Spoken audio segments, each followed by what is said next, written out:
Assalamualaikum warahmatullahi wabarakatuh. Bertemu kembali pada pertemuan keempat untuk mata kuliah Strategi Pembelajaran Kimia.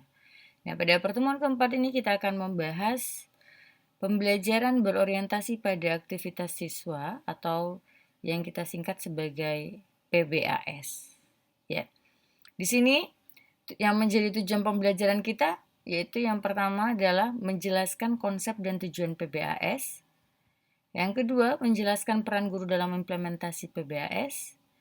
Yang ketiga, menjelaskan penerapan PBAS dalam pembelajaran.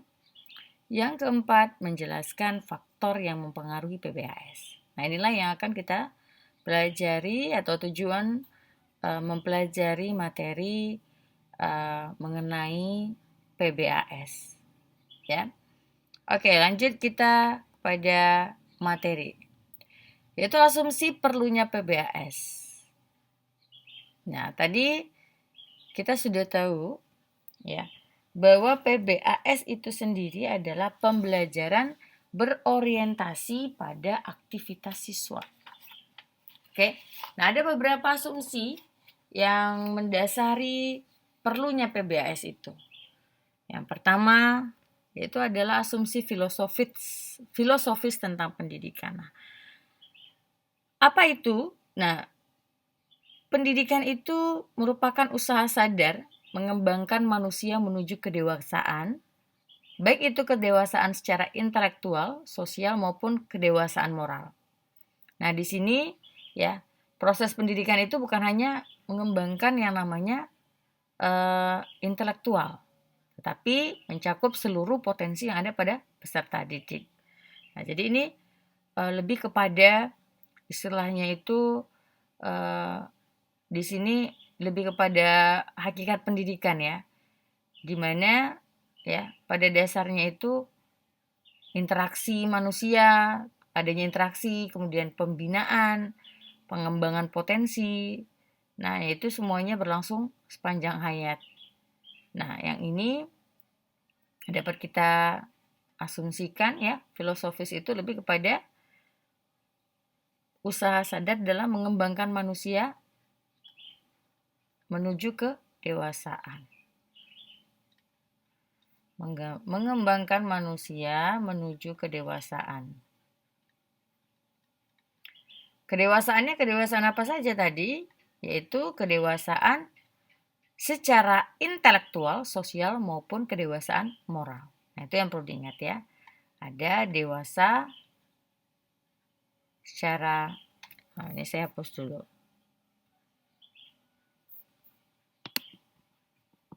Nah, ada kedewasaan menuju kedewasaan di sini intelektual. Nah, apalagi sosial ataupun moral. Nah, ini dia. Itu adalah asumsi filosofis. Ya. Jadi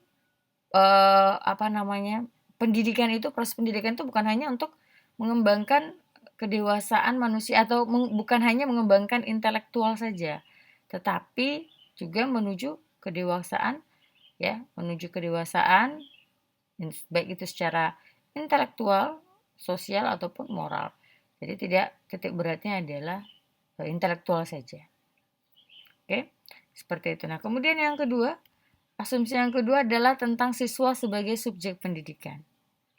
Nah, asumsi tentang siswa sebagai subjek pendidikan yaitu siswa bukanlah manusia ya dalam ukuran mini. Nah, kan tetapi manusia itu adalah manusia yang sedang dalam tahap perkembangan. Jadi setiap manusia itu mempunyai kemampuan yang berbeda. Nah, artinya apa? Anak didik itu pada dasarnya adalah insan yang aktif, kreatif, dan dinamis dalam menghadapi lingkungannya. Nah, anak didik itu memiliki motivasi untuk memenuhi kebutuhannya. Nah, itu adalah asumsi mengenai siswa sebagai subjek pendidikan. Nah, kesimpulannya yaitu asumsi tentang siswa sebagai subjek pendidikan yaitu menggambarkan bahwa di sini anak didik ya Nah, tadi kan saya sudah sampaikan bahwa anak didik itu bukan manusia berukuran mini, tetapi anak didik itu ya, anak didik itu di sini adalah subjek. Anak didik itu adalah subjek. Subjek yang memiliki potensi, miring-miring nggak apa ya, memiliki potensi. Nah, subjek yang memiliki potensi dan proses pembelajaran seharusnya diarahkan untuk mengembangkan seluruh potensi yang dimiliki oleh anak didik tersebut. Nah, jadi anak itu bukan objek, ya. Jadi asumsi tata siswa itu anak didik itu adalah sebagai subjek, tapi bukan sebagai objek. Nah, dimana kalau sebagai objek itu kan anak-anak itu hanya dijejali dengan informasi.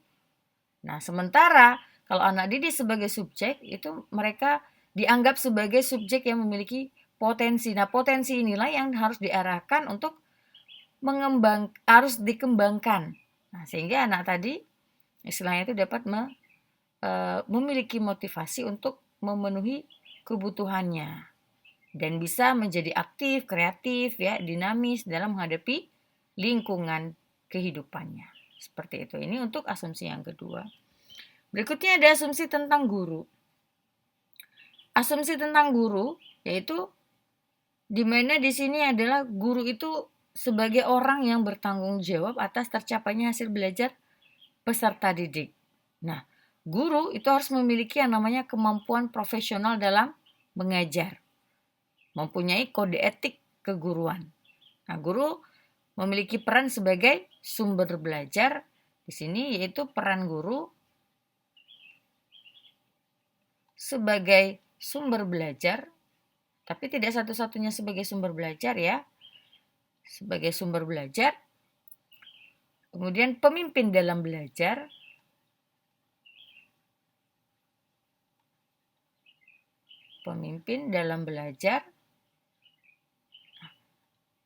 ya itu dia pemimpin dalam belajar, sehingga memungkinkan terciptanya kondisi yang baik bagi siswa dalam belajar.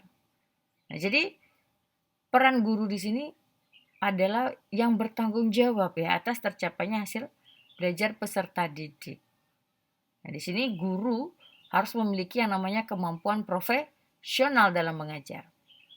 Dia harus berpedoman kepada kode etik keguruan. Dia juga berperan sebagai sumber belajar. Nah, itu jadi peran guru itu lebih kepada pertanggungjawabannya atas keberhasilan peserta didik, ya. Itu tadi. Oke, lanjut. Asumsi yang keempat, yaitu asumsi yang berkaitan dengan proses pengajaran. Nah, apa itu asumsi yang berkaitan dengan proses pengajaran? Yaitu mengasumsikan bahwa proses pengajaran itu direncanakan dan dilaksanakan sebagai suatu sistem. Jadi pengajaran itu sebagai suatu sistem.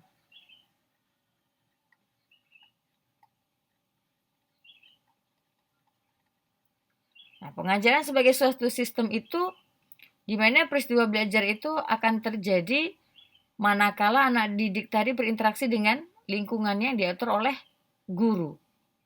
Nah, proses pengajaran tadi akan lebih efektif apabila menggunakan metode dan teknik yang tepat dan berdaya guna. Nah, pengajaran itu memberikan tekanan kepada proses dan produk ya secara seimbang.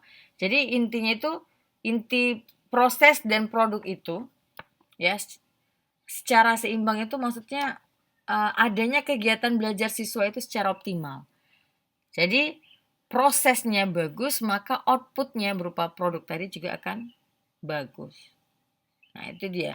Inilah 4 dari asumsi perlunya PBAS. Nah, kemudian ada lagi ya tambahan lainnya itu dalam pandangan psikologi modern. Ya. Kalau dalam pandangan psikologi modern, yaitu ada pandangan psikologi modern. Di dalam pandangan psikologi modern, itu belajar bukan hanya sekadar menghafal sejumlah fakta ataupun informasi, tetapi peristiwa mental dan ada proses pengalaman. Nah, jadi Oleh karena itu, setiap peristiwa pembelajaran itu menuntut keterlibatan intelektual emosional siswa melalui proses yang namanya asimilasi dan akomodasi kognitif untuk mengembangkan pengetahuan, tindakan, serta pengalaman langsung dalam rangka membentuk keterampilan yang namanya keterampilan motorik, kognitif, ataupun sosial. Nah, itu dia ya. Jadi dalam psikologi modern itu istilahnya itu belajar itu bukan hanya menghafal, tetapi peristiwa mental ataupun proses berpengalaman. Ini ya. Belajar bukan hanya sekadar menghafal,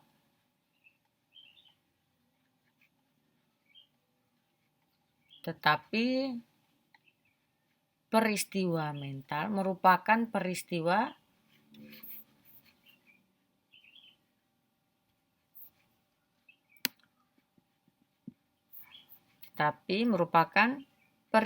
mental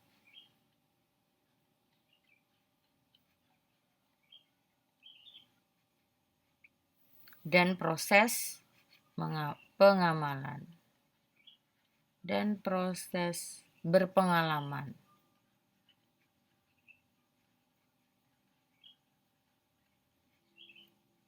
Ya. Oke, inilah asumsi perlunya PBAS. Nah, selanjutnya kita bahas mengenai konsep dan tujuan PBAS. Oke, kita bahas. Yang pertama adalah konsep PBAS. Dalam konsep PBAS itu ada dua, yaitu dari sisi proses pembelajaran, di mana PBAS itu menekankan kepada aktivitas siswa secara optimal. Artinya PBAS itu menghendaki adanya keseimbangan antara aktivitas fisik, mental, termasuk emosional dan intelektual.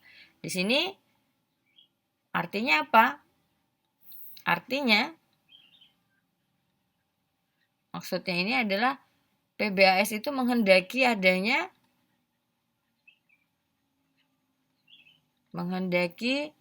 keseimbangan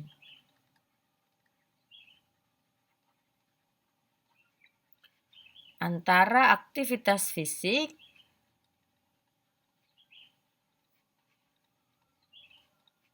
mental, emosional, dan aktivitas intelektual. Nah,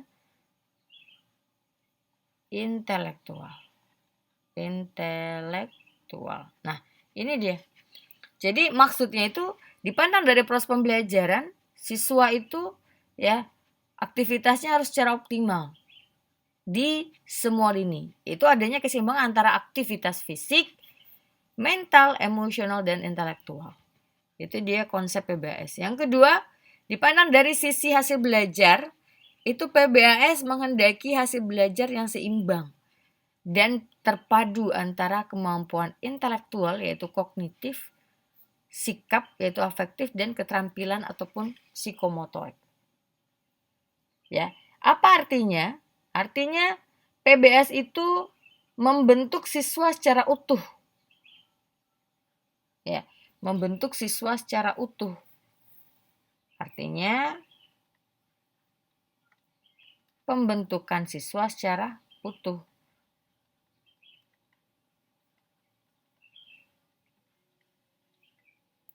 Secara utuh ya. Ini adalah merupakan tujuan dari proses pembelajaran. Di mana ya? Di mana di sini ya siswa itu harus menghendaki hasilnya itu harus memiliki kemampuan yang seimbang. Tidak hanya intelektualnya saja yang bagus, tapi sikapnya buruk dan keterampilan psikomotoriknya nggak bagus. Nah, jadi di dalam konsep PBAS itu hasil belajarnya itu harus seimbang keseluruhannya, baik itu dari segi intelektualnya, afektifnya, ataupun keterampilan psikomotoriknya. Nah, jadi dari konsep ini, ya jelaslah bahwa pendekatan PBAS itu berbeda dengan proses pembelajaran yang selama ini banyak berlangsung. Nah, karena selama ini kan proses pembelajaran itu banyak diarahkan kepada proses menghafalkan informasi yang disajikan oleh guru. Nah, ukuran keberhasilannya apa kalau selama ini? Ya, ukuran keberhasilan pembelajaran itu ya sejauh mana siswa tadi dapat menguasai materi pelajaran yang disampaikan oleh guru. Nah, apakah materi itu dipahami untuk kebutuhan hidupnya, ya, kebutuhan hidup siswa atau tidak, ya? Atau apakah siswa tadi bisa menangkap hubungan materi yang dihafal dengan pengembangan potensi yang dimilikinya, ya itu enggak menjadi persoalan.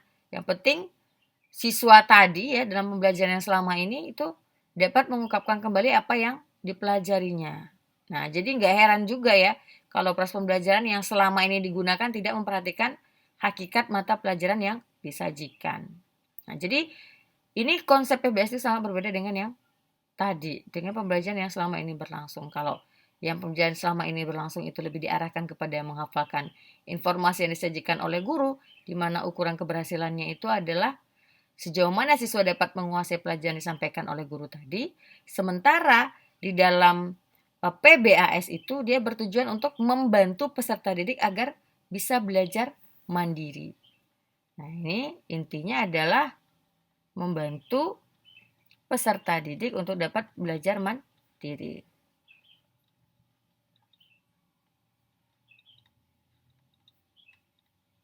Untuk dapat belajar mandiri, nah tidak hanya mandiri saja, juga kreatif. Nah, sehingga apa? Sehingga dia dapat memperoleh pengetahuan, keterampilan dan sikap ya yang dapat menunjang terbentuknya kepribadian yang mandiri. Itu ya. Nih, saya tuliskan saja sehingga siswa tadi, oh ini berarti peserta didik ya, peserta didik tadi dapat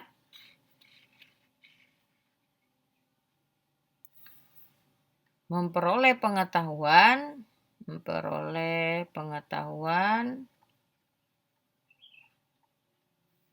keterampilan, dan sikap.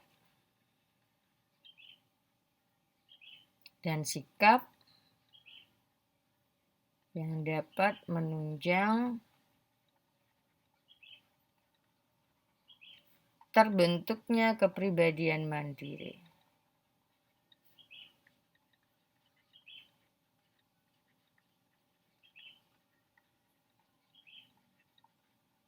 Dengan kata lain apa?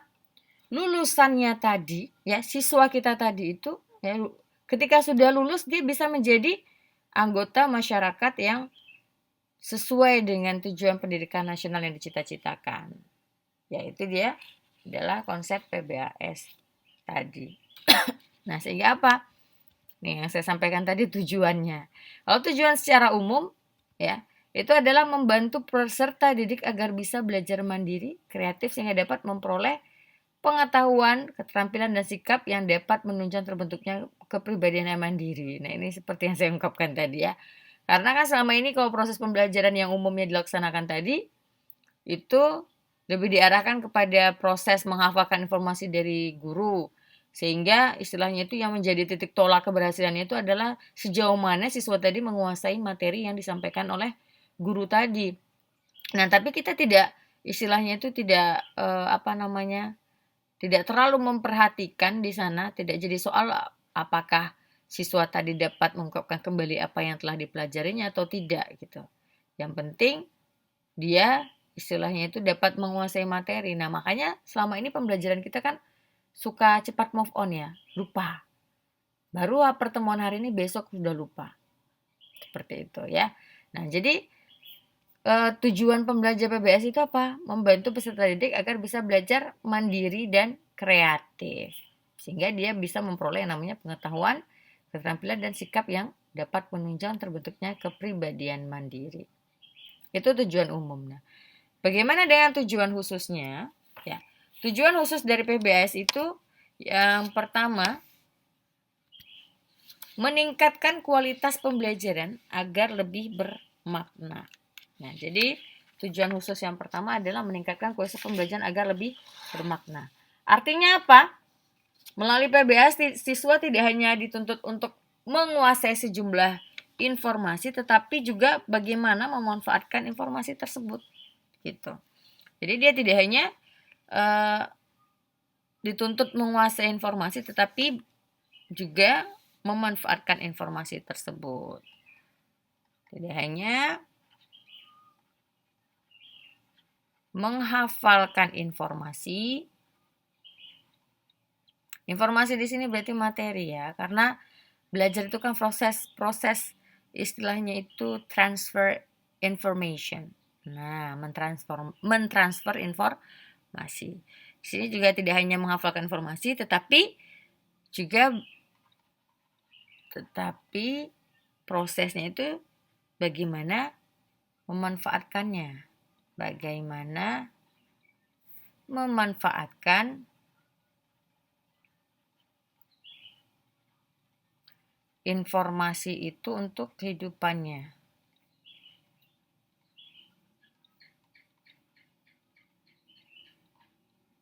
Contohnya dalam pembelajaran kimia. Kita sudah memberikan informasi kepada siswa bahwa ya ketika asam bereaksi dengan basa itu akan menghasilkan garam. Nah, di situ kita bisa memberikan informasi kepada siswa bagaimana ya dalam aktifnya itu bagaimana kita mencoba mengajarkan kepada siswa dia menemukan sendiri itu bagaimana dia tahu reaksi asam ditambah basa menjadi garam. Sehingga dia tahu berbagai macam informasi bahwa ketika nanti dia bertemu dengan asam direaksikan dengan basa itu akan menghasilkan yang namanya garam. Contohnya misalnya NaCl itu dibentuk dari yang namanya HCl dan NaOH.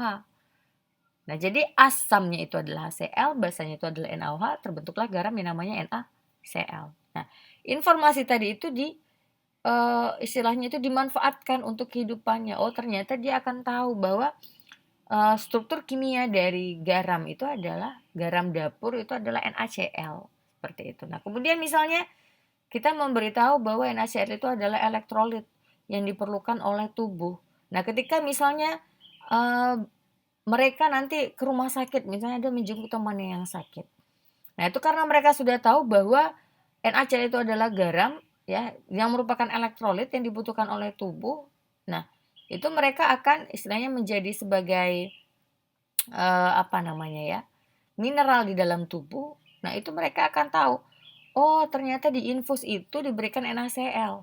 Supaya apa? Menjadi istilahnya itu pengganti elektrolit yang kekurangan. Atau misalnya seseorang yang sedang diare, itu kan cairan banyak keluar sehingga terjadi dehidrasi, kekurangan cairan. Nah, diganti dengan apa yang namanya oralit. Oralit itu adalah campuran garam dan gula.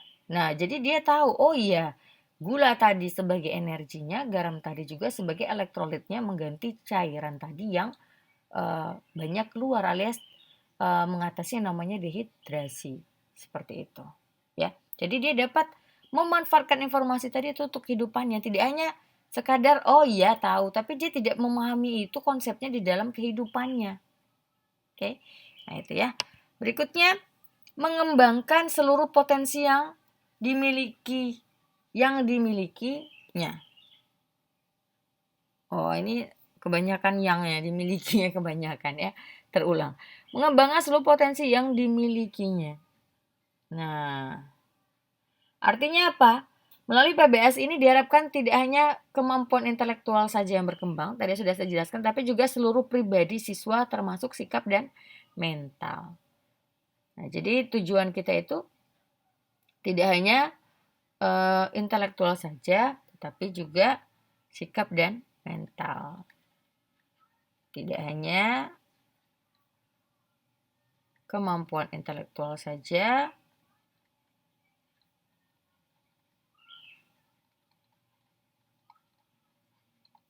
tetapi juga seluruh pribadi siswa.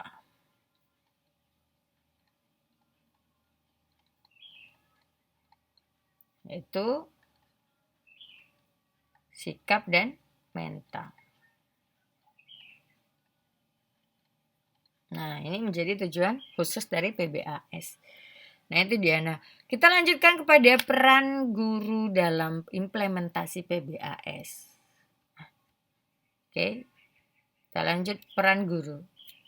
Peran guru yaitu memfasilitasi agar siswa belajar.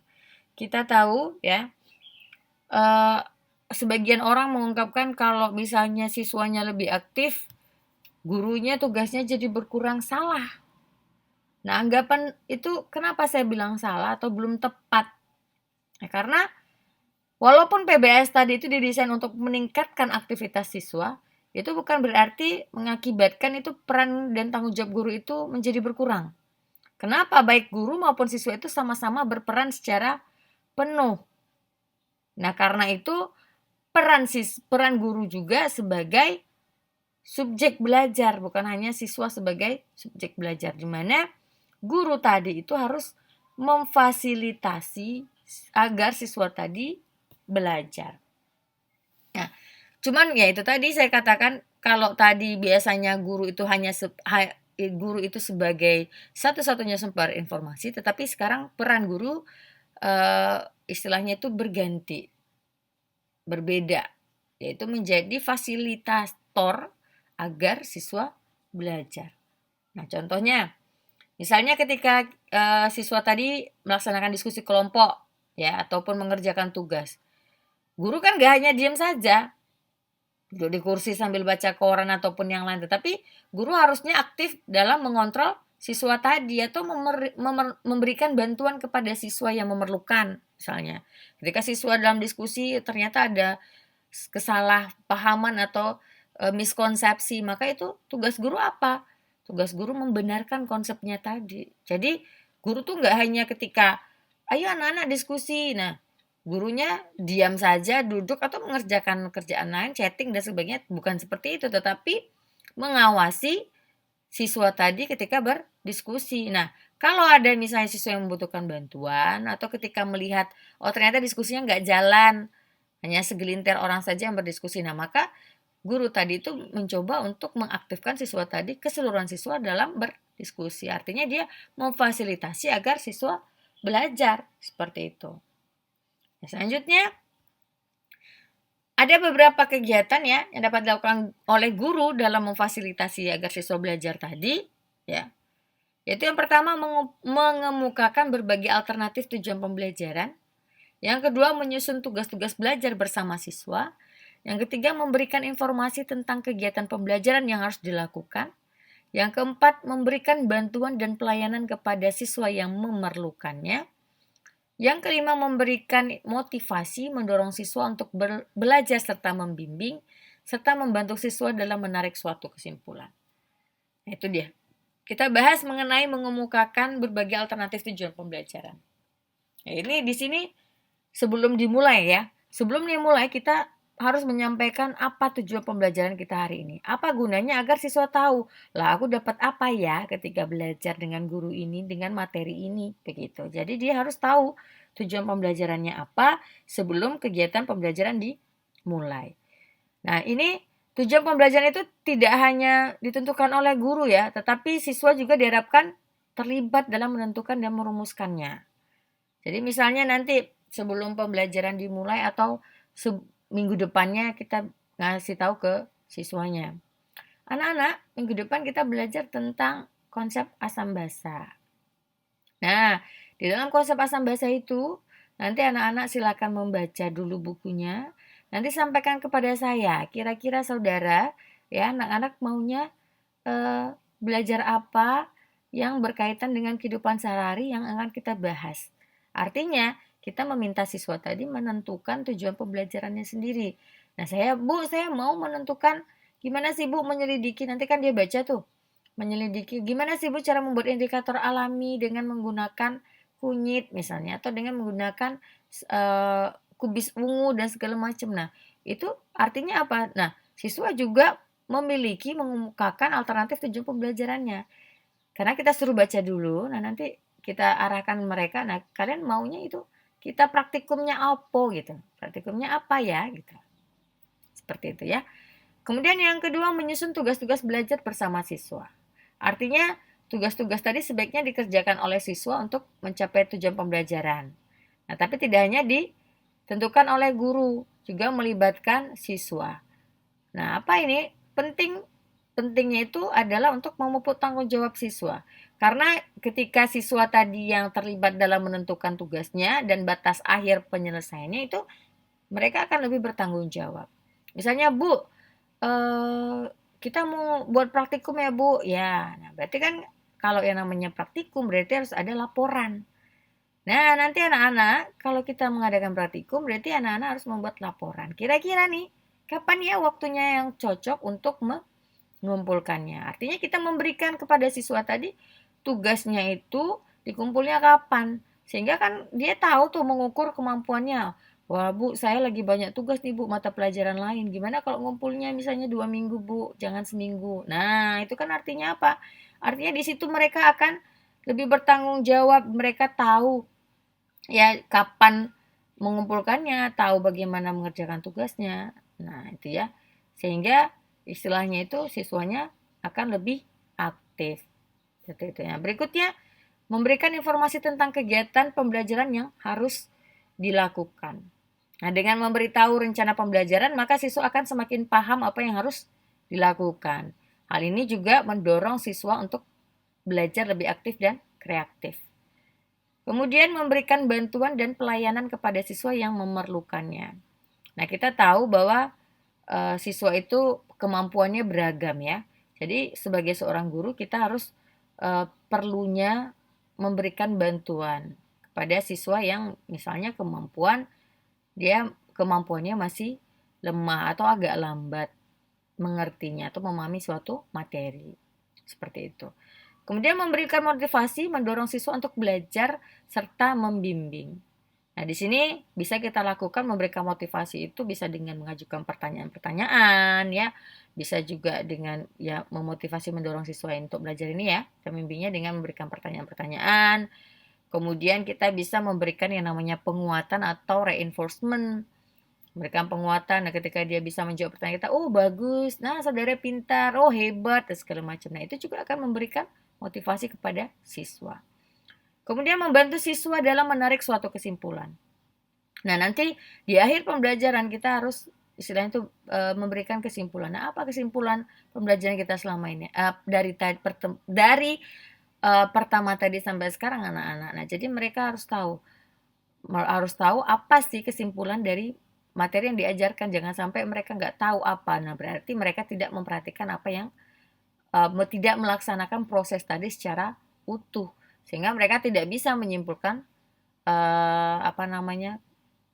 pelajaran yang sudah mereka pelajari dari pertama masuk sampai keluar kelas sampai jamnya habis seperti itu ya. Oke, itu adalah peran guru. Selanjutnya kita bahas mengenai penerapan PBAS dalam proses pembelajaran. Nah, bagaimana penerapannya? Ya, itu ada beberapa kriteria penerapan PBS dan proses pembelajaran. Nah, sebenarnya itu dalam kegiatan belajar mengajar, PBAS itu biasanya diwujudkan dalam berbagai bentuk kegiatan. Ada yang seperti mendengarkan, diskusi, memproduksi sesuatu, menyusun laporan, memecahkan masalah, ataupun yang lainnya. Ya, nah, namun sebenarnya kita dapat istilahnya itu mengetahui apakah suatu proses pembelajaran itu berjalan dengan baik atau tidak itu melalui kriteria penerapan prosesnya tadi. Apa saja itu kriterianya? Yaitu PBAS bisa dipandang atau dilihat dari proses perencanaan. Nah, bagaimana PBAS dilihat dari proses perencanaan? Ya, PBAS yang dilihat dari proses perencanaan itu, kemudian ada lagi nanti kita bahas ya. PBAS dilihat dari proses pembelajaran. Kemudian PBAS ditinjau dari kegiatan evaluasi pembelajaran. Nah, kita bahas satu persatu. PBAS dilihat dari proses perencanaan. Di dalam proses perencanaan, tadi saya sudah menyampaikan, ketika kita merencanakan proses pembelajaran, itu kita yang pertama itu adanya keterlibatan siswa. Nah, kalau yang namanya perencanaan berarti dalam apa? Dalam merumuskan indikator. Indikatornya ini atau tujuan pembelajaran yang sesuai dengan indikator atau tujuan pembelajaran tadi sesuai dengan apa? Berarti sesuai dengan kebutuhan siswa. Kebutuhan dan kemampuan siswa.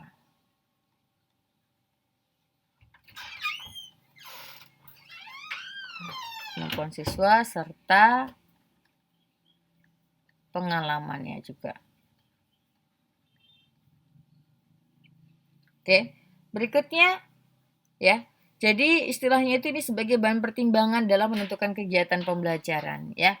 Jadi istilahnya itu kalau misalnya kita sudah pernah melaksanakan pembelajaran sudah pernah melakukan praktikum ini sudah katanya ya. Kalau sudah pernah ya kita tidak perlu mengulang lagi kegiatan itu ya kan.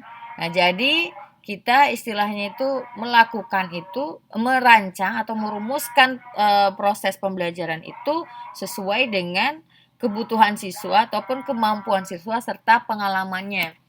Nah, kalau misalnya siswa tadi itu belum mampu ya berarti kita tidak bisa beranjak dari situ. Itulah fungsinya di dalam proses perencanaan kita juga mengidentifikasi istilahnya itu pengetahuan awal siswa. Apa gunanya? Yaitu tadi untuk merencanakan. Ketika tadi kemampuan siswanya belum sampai ke sana, misalnya kita ingin mengajarkan konsep perhitungan pH. Di dalam perhitungan pH itu kan ada proses yang namanya menghitung apa namanya? Menghitung apa ya? Menghitung konsentrasi larutan. Nah, konsentrasi larutan tadi itu kan kalau misalnya siswanya belum paham tentang menghitung konsentrasi larutan, nah berarti kita tidak bisa istilahnya itu melanjutkan ke perhitungan pH. Orang perhitungan konsentrasi larutan aja belum bisa, seperti itu ya. Jadi merumuskan indikator tujuan juga sesuai dengan kebutuhannya. Kebutuhan ataupun kemampuan siswa serta pengalamannya, seperti itu. Berikutnya yaitu keterlibatan siswa dalam menyusun rancangan pembelajaran. Ini juga keterlibatan siswa dalam menyusun rancangan pembelajaran. Nah, ini ya. Dalam merancang pembelajaran itu juga sebaiknya dilibatkan siswanya. Ya, walaupun siswa tadi tidak paham bagaimana cara menyusunnya, tapi kita mengajukan beberapa pertanyaan sehingga kita bisa menyusun perencanaan pembelajaran. Saya itu juga merupakan ide dari siswa tadi. Nah, seperti yang saya contohkan tadi.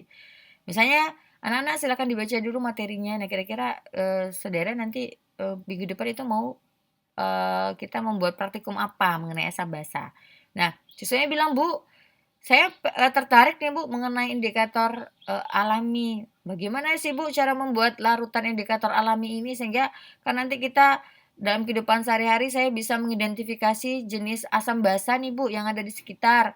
Nah, gimana ya Bu cara buatnya? Nah, itu juga merupakan keterlibatan siswa dalam menyusun rancangan pembelajaran. Nah, berarti nanti di rancangan pembelajarannya ada membuat indikator alami dari berbagai bahan-bahan yang ada di sekitar. Seperti itu ya, itu contohnya. Berikutnya yang ketiga, adanya keterlibatan siswa dalam apa lagi? Keterlibatan siswa dalam memilih, menentukan dan memilih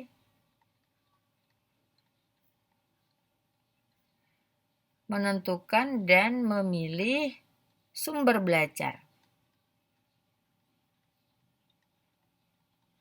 Kalau zaman sekarang siswa lebih suka memilihnya sumber belajar elektronik ya. Website, video, YouTube dan segala macam. Nah, itu juga sumber belajarnya tidak hanya itu saja ya, tapi juga sumber belajar itu ya tadi praktikum itu juga merupakan sumber belajar. Selanjutnya adanya keterlibatan siswa dalam menentukan atau mengadakan media pembelajaran yang digunakan. ya, dalam menentukan dan mengadakan media pembelajaran yang akan digunakan. Nah, seperti itu. Ini juga media pembelajarannya, apakah medianya elektronika atau tidak. Nah, jadi nanti apakah medianya itu berupa demonstrasi, untuk media demonstrasi ya. Oke, nah itu dilibatkan siswanya. Nanti anak-anak kalau begitu, kalau praktikum minggu depan saudara bawa ini ya, bawa itu ya, bawa itu. Nah, itu dibagi kelompok misalnya. Itu juga merupakan istilahnya itu keterlibatan siswa. Itu untuk PBS dilihat dari proses perencanaan. Oke, selanjutnya ya, ini dia.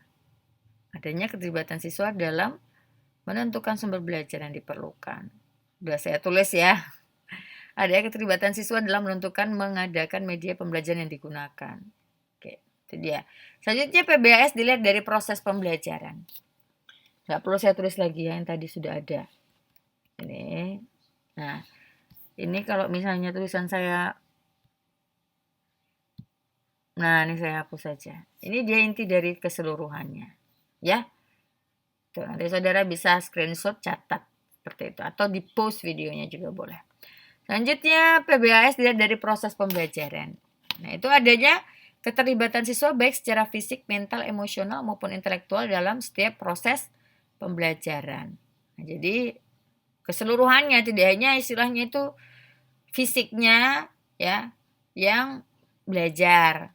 Terus intelektualnya saja yang ditekankan, tapi keseluruhannya. Oke, keseluruhan aspeknya. Ya. Itu istilahnya dapat dilihat dari tinggi rendahnya perhatian siswa serta motivasi siswa untuk menyelesaikan setiap tugas yang diberikan oleh guru sesuai dengan waktu yang ditentukan. Itu dia. Terlibatan siswa secara fisik, mental, emosional ataupun intelektual. Kemudian siswa belajar secara langsung, ya. Itu dalam proses pembelajaran itu konsep dan prinsip yang diberikan itu harus sebaiknya itu melalui pengalaman nyata seperti merasakan, meraba, misalnya mengoperasikan, melakukan sendiri. Ini kayak seperti praktikum tadi yang saya katakan. Nah, itu berarti kan mereka melaksanakan atau mengoperasikan sendiri, melakukan sendiri, mereka bisa merasakan, bisa melihat, meraba, seperti itu. Yaitu siswa belajar secara langsung. Jadi dia akan aktif. Di sana adanya proses praktikum tadi. Kalau kimia ini sangat mudah ya kalau untuk membuat siswa menjadi aktif. Hanya tergantung gurunya lagi sekarang. Bisa nggak merancang suatu strategi yang menyebabkan siswa tadi aktif seperti itu. Selanjutnya adanya keinginan siswa untuk menciptakan iklim belajar yang kondusif. Nah, jadi kalau misalnya tadi kan dalam proses praktikum tadi, nah ada siswanya yang temennya yang ribut atau gimana. Nah, kadangkala itu ada siswa itu yang saya tuh dia mampu sesama dia itu menciptakan jangan ribut atau bagaimana menegurnya gitu kan. Jadi kelas itu tetap istilahnya itu kondusif dalam belajar, tidak adanya keributan dan segala macam. Selanjutnya keterlibatan siswa dalam mencari dan memanfaatkan setiap sumber belajar yang tersedia. Nah, jadi nanti apapun sumber belajar yang tersedia ataupun relevan, ya nggak masalah, itu dapat digunakan. Selanjutnya adanya keterlibatan siswa dalam melakukan prakarsa. Seperti prakarsa ini misalnya menjawab ataupun mengajukan pertanyaan ketika dalam proses pembelajaran, gak hanya melempem. Ya. Kemudian juga adanya interaksi multi arah baik dari siswa dengan siswa ataupun guru dengan siswa. Itu ya. Oke, lanjut kita PBS ditinjau dari kegiatan evaluasi pembelajaran. Nah, dari kegiatan evaluasi pembelajaran itu siswa diminta untuk mengevaluasi dirinya sendiri terhadap hasil pembelajaran yang telah dilakukannya. Jadi sejauh mana dia istilahnya itu, kalau selama ini kan yang mengevaluasi itu adalah gurunya. Nah, dalam PBAS itu siswa itu juga dilibatkan dalam mengevaluasi dirinya sendiri. kita meminta dia misalnya menulis dalam suatu kertas, kira-kira selama pembelajaran untuk mata pelajaran kimia, khususnya materi asam basa itu mereka kemampuannya itu yang rendah di mana? Apakah dalam perhitungan pH kah? Apakah dalam teori asam basa kah? Atau dalam menentukan misalnya teori asam basa dia bisa, tetapi dia lemahnya mungkin di Bronsted-Lowry kah atau Lewis kah seperti itu. Jadi saya tuh kita meminta dia mengevaluasi diri sendiri untuk mengetahui kelemahan dan kelebihannya itu. Apa yang sudah dipahaminya, apa yang belum dipahaminya. Oke, sehingga ini juga akan dapat menjadi tindak lanjut bagi guru. Selanjutnya, keterlibatan siswa secara mandiri untuk melaksanakan kegiatan semacam tes dan tugas-tugas yang harus dikerjakannya. Nah, jadi dia mengerjakan tes ya, ataupun di sini kita ada evaluasi dari guru ya. Nah, jadi kita membuat suatu tes yang dikerjakan secara mandiri. Kemudian ada tugas-tugas yang harus dikerjakan lainnya, itu secara mandiri. Yaitu untuk evaluasi juga. Nah, karena kalau tidak ada tes kita tidak tahu juga ya, apakah betul yang disampaikannya tadi atau jangan-jangan dia mengevaluasi diri ini karena malu nanti dibaca gurunya jadi evaluasi dirinya nggak benar. Nah, harus kita cross check dengan menggunakan tes ataupun dengan adanya tugas-tugas. Seperti itu. Kemudian kemauan siswa untuk menyusun laporan baik tertulis maupun secara lisan berkenaan dengan hasil belajar yang diperolehnya. Nah, jadi evaluasi diri tadi itu diminta siswanya menyusun laporan. Laporan di sini istilahnya itu dia melaporkan, oh Bu ternyata saya lemahnya di sini.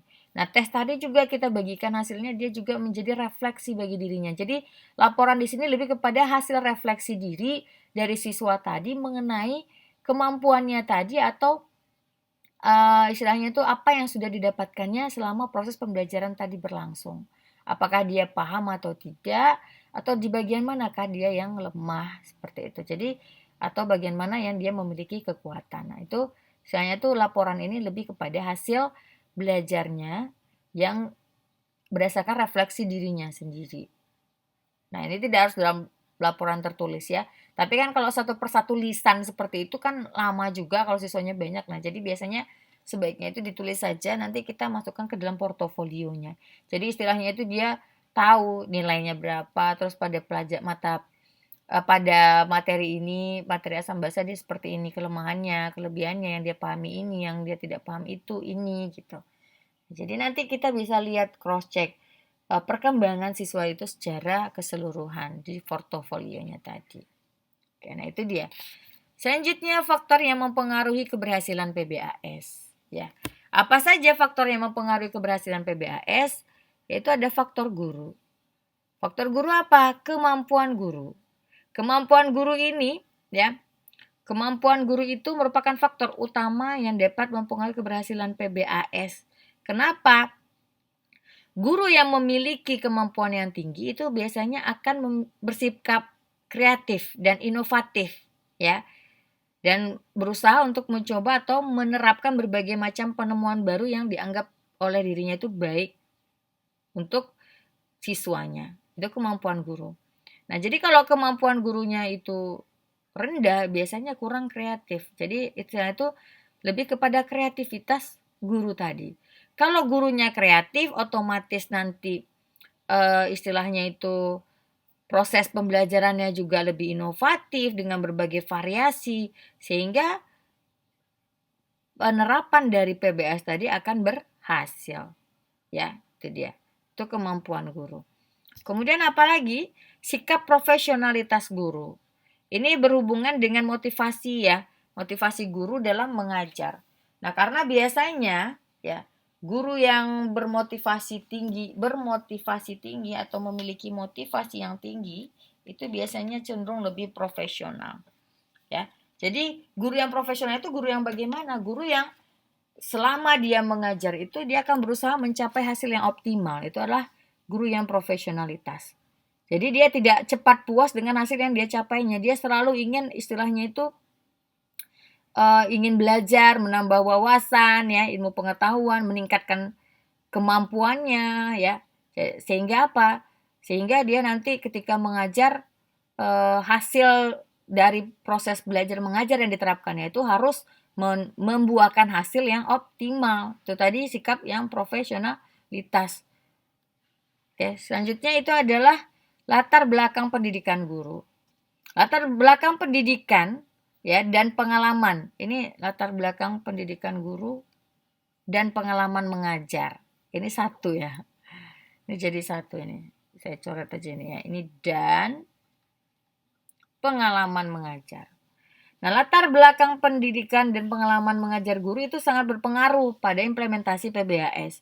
Kenapa? Dengan latar belakang pendidikan yang tinggi biasanya memungkinkan guru itu untuk memiliki pandangan ataupun wawasan yang luas terhadap permasalahan-permasalahan pendidikan ataupun variabel-variabel pembelajaran. Apakah tentang psikologi anak, apakah tentang pemahaman mengenai unsur lingkungan, gaya belajar siswa ya, ataupun pemahaman tentang model ataupun metode pembelajaran. Nah, itu dia tadi. Jadi biasanya kayak latar belakang pendidikan guru itu ataupun pengalaman mengajar, semakin lama dia mengajar artinya dia akan semakin tahu bagaimana semakin lama mengajar artinya semakin banyak pengalamannya, dia semakin banyak tahu tentang metode ataupun sudah banyak menerapkan berbagai metode pembelajaran. Jadi dia tahu, oh untuk kriteria anak yang seperti ini sebaiknya menggunakan metode ini gitu. Seperti itu ya. Latar belakang pendidikan guru ini semakin tinggi latar belakang pendidikannya, biasanya itu wawasan ilmunya juga akan semakin luas. Sehingga kemampuan dan keterampilannya juga akan semakin tinggi. Selain itu juga latar belakang pendidikan guru ini, guru yang berasal dari pendidikan, ya misalnya FKIP itu juga akan berbeda dengan guru yang berasal dari bukan non-pendidikan. Karena yang berasal dari bidang pendidikan itu dia akan memiliki pengetahuan tentang bagaimana cara menghadapi siswa, bagaimana cara mengajar. Nah, jadi kadangkala guru yang berasal dari bukan pendidikan, basicnya bukan pendidikan, dia pintar tetapi dia sulit untuk mentransfer ilmunya. Kenapa? Karena dia belum memiliki pengetahuan bagaimana cara mentransfer ilmu yang baik dengan menggunakan metode ataupun mode-mode pembelajaran yang sesuai. Ataupun dia juga tidak memiliki tadi itu kemampuan untuk mengetahui kondisi psikologis dari siswa tadi. Ya, ataupun memanfaatkan sumber-sumber belajar yang ada. Jadi sehingga belum optimal. Sementara yang dari basicnya pendidikan itu sudah mendapatkan pengetahuan tentang itu sehingga dalam mentransfer ilmu akan lebih mudah. Selanjutnya ya, faktor yang kedua adalah faktor sarana belajar. Apa saja yang menjadi faktor dalam sarana belajar? Yaitu yang pertama ruang kelas dan setting tempat duduk siswa. Ruang kelas ya.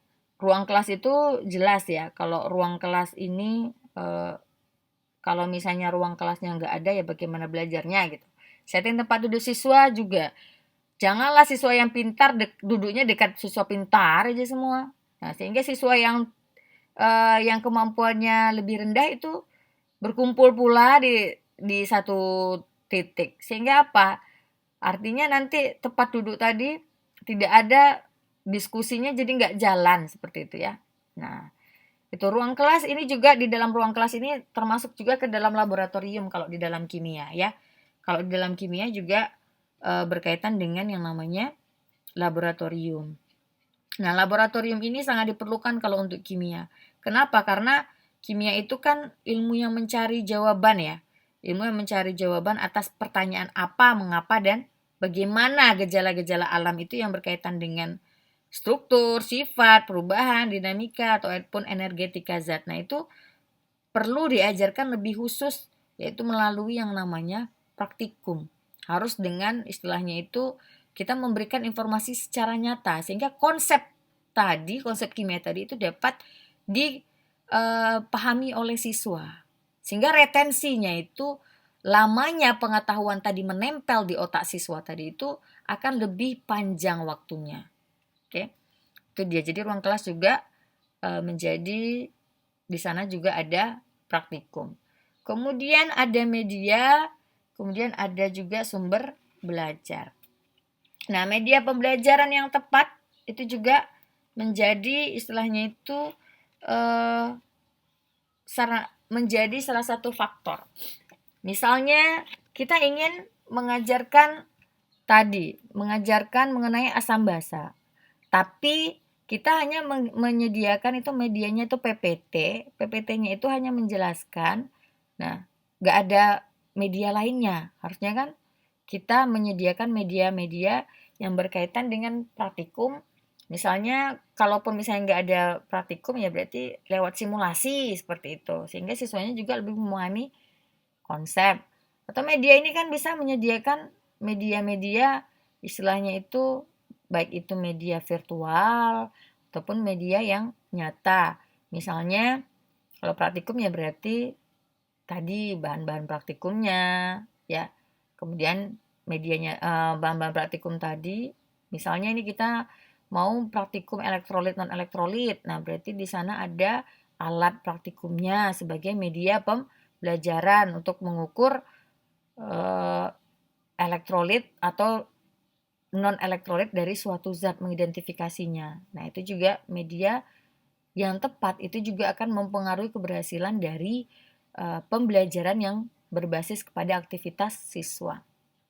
Nah, misalnya tadi kayak praktikum. Nah, ada medianya udah kita sediakan kan bahan-bahannya.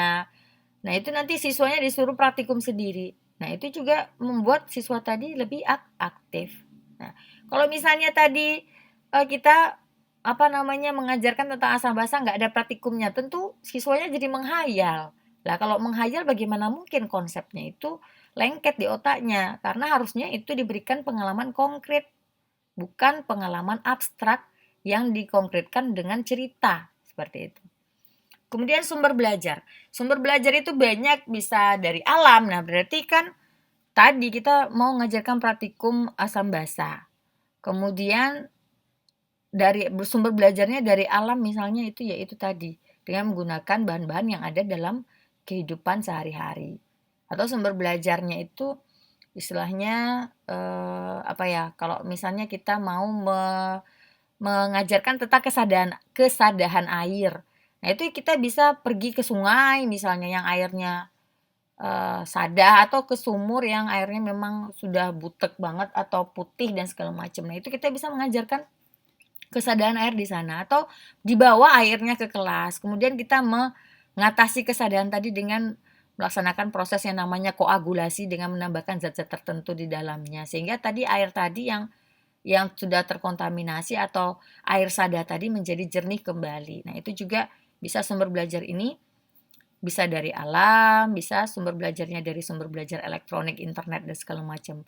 Jadi sumber belajar itu juga akan mempengaruhi tingkat keberhasilan belajar atau tingkat keberhasilan dari penerapan PBAS, yaitu pembelajaran ya berorientasi kepada aktivitas siswa. Nah, ini yang menjadi faktor yang mempengaruhi keberhasilan dari pembelajaran yang berorientasi kepada aktivitas siswa atau yang kita singkat dengan PBAS. Nah, itu dia penjelasan dari saya untuk pertemuan keempat. Mudah-mudahan saudara lebih memahami. Jadi ada mode pembelajaran berorientasi kepada aktivitas siswa, di mana siswa itu merupakan sebagai subjek belajar, ya, di mana siswa itu merupakan sebagai subjek belajar yang tidak hanya dijejali informasi, tetapi juga istilahnya itu tidak hanya dijejali berbagai informasi, tetapi juga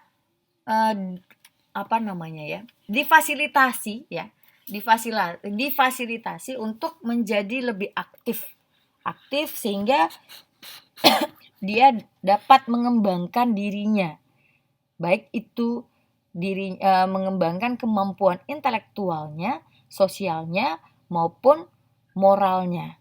Seperti itu. Jadi siswa tadi dapat mengembangkan seluruh potensi yang ada di dalam dirinya. Nah, demikian penjelasan saya untuk pertemuan keempat ini. Semoga bermanfaat. Kita akhiri dengan Assalamualaikum warahmatullahi wabarakatuh.